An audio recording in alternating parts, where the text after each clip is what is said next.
Hi అండి. Hello, welcome back to our channel. మన ఛానల్ని ఎవరైనా ఫస్ట్ టైం చూస్తున్నట్లయితే మన ఛానల్ని సబ్స్క్రైబ్ చేసుకోండి. ఇవాళ నేనైతే ఒక స్పెషల్ రెసిపీతో అయితే మీ ముందుకు వచ్చేసానండి. అది ఏంటంటే వంకాయ పచ్చిశనగపప్పు కర్రీ అయితే ప్రిపేర్ చేశాను. మీకు కూడా షేర్ చేసుకుందామని ఇలా వీడియో అయితే పెడుతున్నానండి. ఎంతమందికి ఈ కర్రీ తెలుసో నాకు కామెంట్ బాక్స్లో అయితే కామెంట్ చేయండి. ఈ కర్రీ కోసం నేను ఒక 1 కప్తో అయితే ఇలా పచ్చిశనగపప్పు అయితే తీసుకున్నానండి.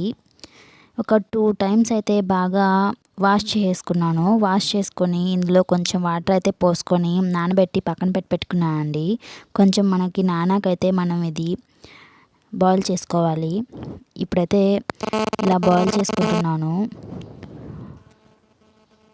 ఇది కొంచెం బాయిల్ అయ్యాక నేను ముందుగానే 1 ఆనియన్ అండ్ 1 టమాటో అయితే కట్ చేసి పెట్టుకున్నానండి, చిన్నవి.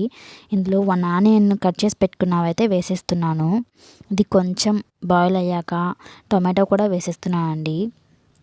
ఇప్పుడు ఇవి కొంచెం బాయిల్ చేసుకోవాలి. కొంచెం బాయిల్ అయ్యాక నేను 1/2 kg అయితే వంకాయలు ఇలా కట్ చేసి పెట్టుకున్నానండి. వీటిని కూడా ఈ పప్పులో అయితే వేసేస్తున్నాను. మొత్తం కూడా వేసేసుకొని బాగా మిక్స్ చేసుకొని కొద్దిసేపు అయితే మనం బాయిల్ చేసుకోవాలండి. ఈ కర్రీ అయితే చాలా బాగుంటుందండి. నేనైతే ఫస్ట్ టైం అయితే ప్రిపేర్ చేస్తున్నాను.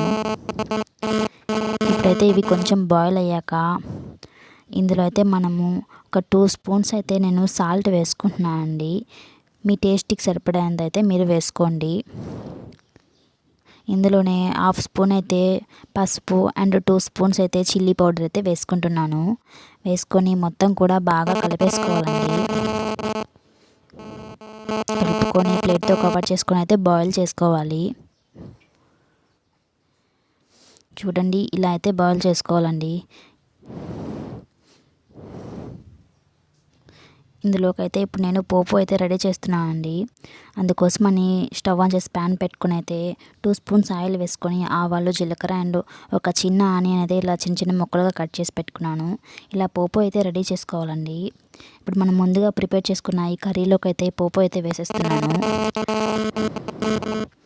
ఇప్పుడు మొత్తం కూడా ఇలా కలిపేసుకోవాలండి. ఒక 10 మినిట్స్ అయితే మనం బాగా బాయిల్ చేసుకోవాలండి. ఈ కర్రీలోకి అయితే నేను ఒక పౌడర్ అయితే ప్రిపేర్ చేస్తానండి. అది ఏంటో చూడండి. ఆ పౌడర్ వేయడం వల్లే ఈ కర్రీకి అసలైన టేస్ట్ అయితే వస్తుందండి. అందుకోసం నేను ఒక 2 స్పూన్స్ అయితే ఇలా బియ్యం అయితే తీసుకున్నానండి.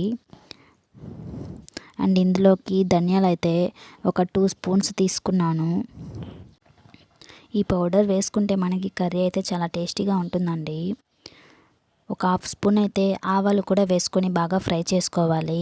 ఇవి కొంచెం లైట్గా ఇలా ఫ్రై చేసుకొని చల్లారాకైతే మనం పౌడర్లా అయితే మిక్సీ పట్టేసుకోవాలండి. ఇప్పుడు ఈ కర్రీలో అయితే ఈ పౌడర్ ఒక 2 స్పూన్స్ అయితే వేస్తున్నానండి. 2 స్పూన్స్ వేసాక మొత్తం బాగా మిక్స్ చేసుకొని ఒక 10 to 15 మినిట్స్ అయితే కొంచెం లో ఫ్లేమ్లో పెట్టుకుని అయితే బాయిల్ చేసుకోవాలండి. బాయిల్ చేసుకున్నామంటే మనకి చాలా టేస్టీగా ఉండే కర్రీ అయితే రెడీ అయిపోతుంది. అంతేనండి, రెడీ అయిపోయింది. ఎంతో టేస్టీగా ఉండే ఈ కర్రీ అయితే రెడీ అయిపోయిందండి. నేనైతే ఈ కర్రీని ఫస్ట్ టైం చేస్తున్నానండి. మా అమ్మని అడిగి అయితే ఎలా చేయాలో ఒకసారి తెలుసుకొని అయితే ప్రిపేర్ చేశాను. చాలా బాగా వచ్చిందండి. ఫస్ట్ టైం చేసినా చాలా అంటే చాలా బాగా వచ్చింది. మీరు కూడా ఒకసారి ట్రై చేసి ఎలా వచ్చిందో నాకు కామెంట్ చేయండి. మరో మంచి రెసిపీతో అయితే మేము ముందుకు వచ్చేస్తాను. Thank you for watching. Bye అండి.